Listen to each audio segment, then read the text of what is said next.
षोडशोऽध्याय पृथुवाच सेतिहामसिदं ब्रह्मन्माहात्म्यं कथितं त्वया अत्याश्चर्यमिदं सम्यक् तुलस्यास्तश्रुतं मया। नारदपादे करि पूजा पुणी पुछन्ति पृथुराजा भोमुनि बर पुण्य देहा कहिल पचारिली जाहा तुलसी आदि जन्म बाणी आत्मा पवित्र हेला शुणी तेणु तुलसी मूले सिद्धि कार्तिक उद्यापन विधि से महातप व्रत फले एबे कहिबा तपिशिले पूर्वे के उद्यापन करी भवसागरु गले तरी से कथा कह दृष्टान्तरे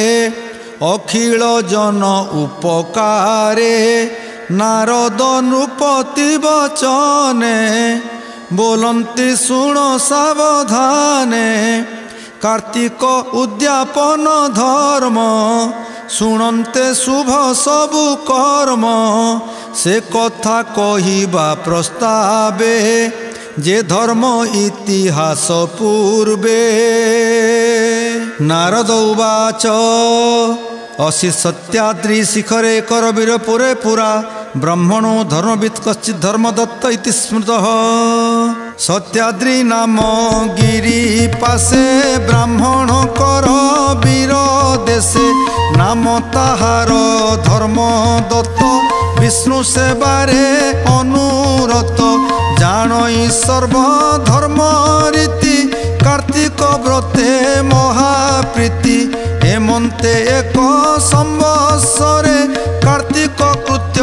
विधि करे मास संपूर्ण उद्यापन सारिला जाबत विधान हेमंत निशी अवशेषे नृसिंह दर्शन आसे।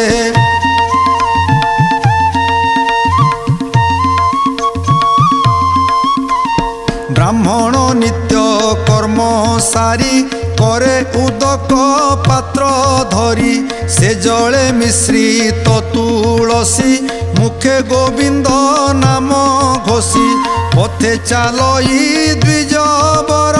स्वभावे गिरी भयंकर नृसिंह रूप नर हरि जही अछंती विजे करी विप्रगमयी सेही मार्गे एक पिशाची आसी बेगे।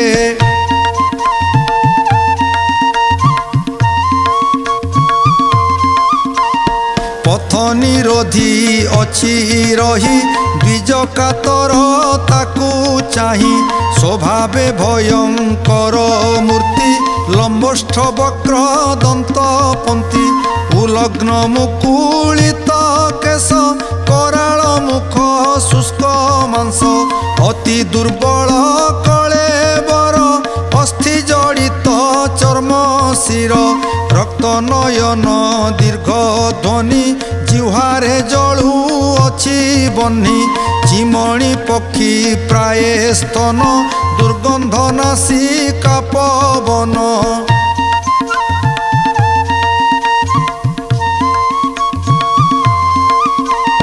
शरीर धूम्र वर्ण दिशी विप्रंकु पगाड़िला आसी ताहाकु देखी धर्मदत्त हस्ते जे थिला तंबा पात्र तुलसी जल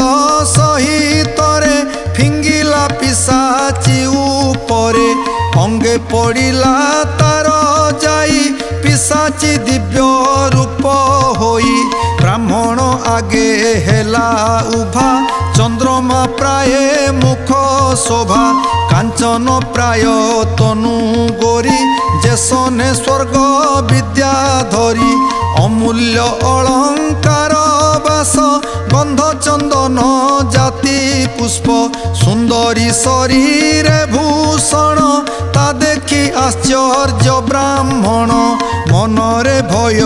नाही किछि युवती मुख चाही पुछि हे रूपवती की कारण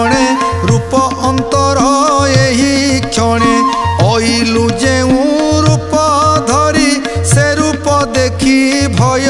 करी तोते फिंगिली जल पात्र तेणु सुंदर तोर गात्र कहे किस विपरीत पूर्वे तू कलु केउ कृत्य कि जन्म लभिलु तू काहि कि दोषे पाप तनु बही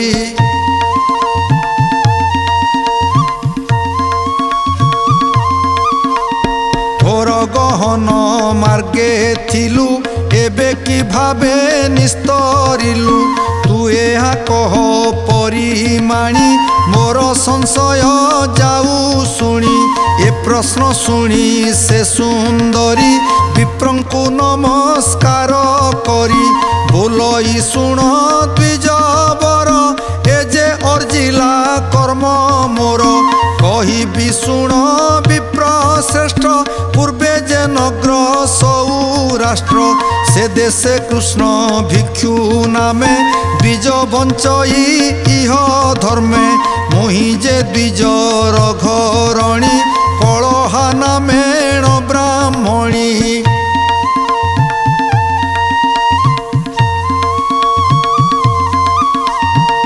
पापी जे मंत दुर्मति स्वामी रे होइली प्रीति जहा बोलई मोर नाहा मु सुख न मणई ताहा संजोगे नदी अन्न कहई निष्ठुर वचन रुहे जे भल द्रव्य थाई मु ताहा भुंजइलु चाई मोतहु बुरई जहा बलिले निवेशई ताहा स्वामी जही की मन करे मु ताहा न रखई घरे स्वामी पुछिले करे कली तार वचन मोर शुली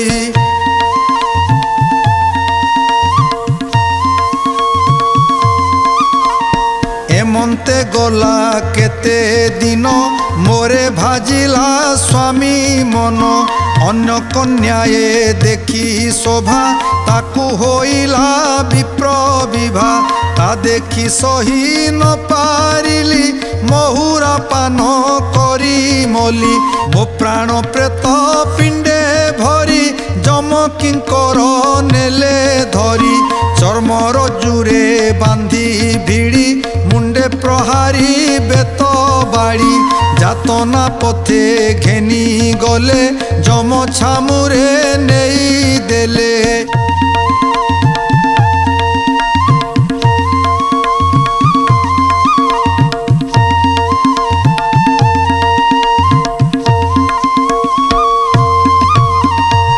मोते अनाई दंडधारी काल कृतांत रूप धरी पुछिले चित्रगुप्त को बोइले कि दंड याकू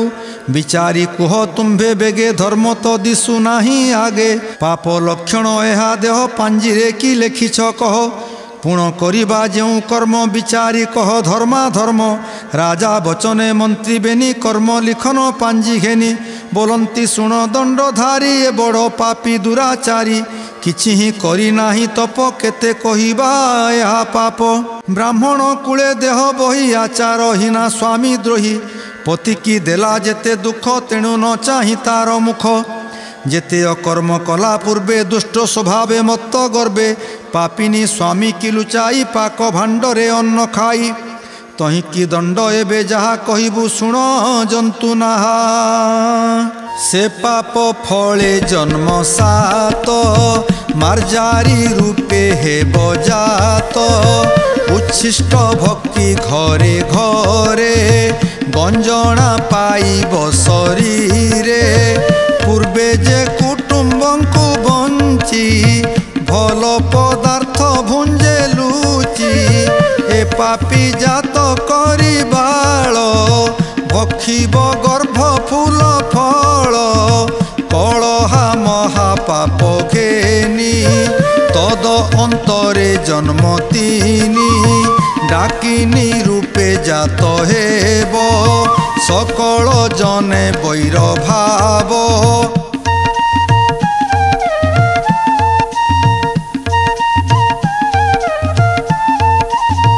पूर्व चंचल मति घेनी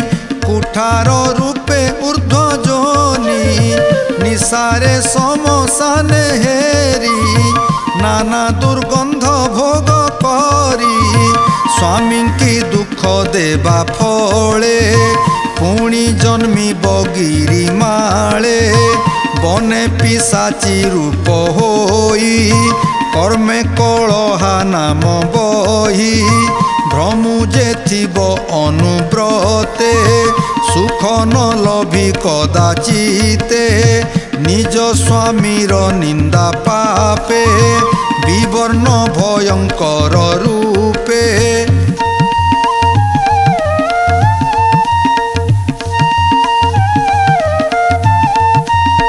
नाना केळे सही अंगे केही नथिब आउ संगे जे बण तुंडे नित्य कली स्वामी की देउथिला गाली से तुंडे जळुथिब जुई किछि ही न पारिब खाई एमंते जुग एक स्तरी थिब पिशाची रूप धरी हे विप्र शुण सावधाने हेमंत मंत्री वचने जम बोलई एते हेउ ए पापी बेगे एथु जाऊ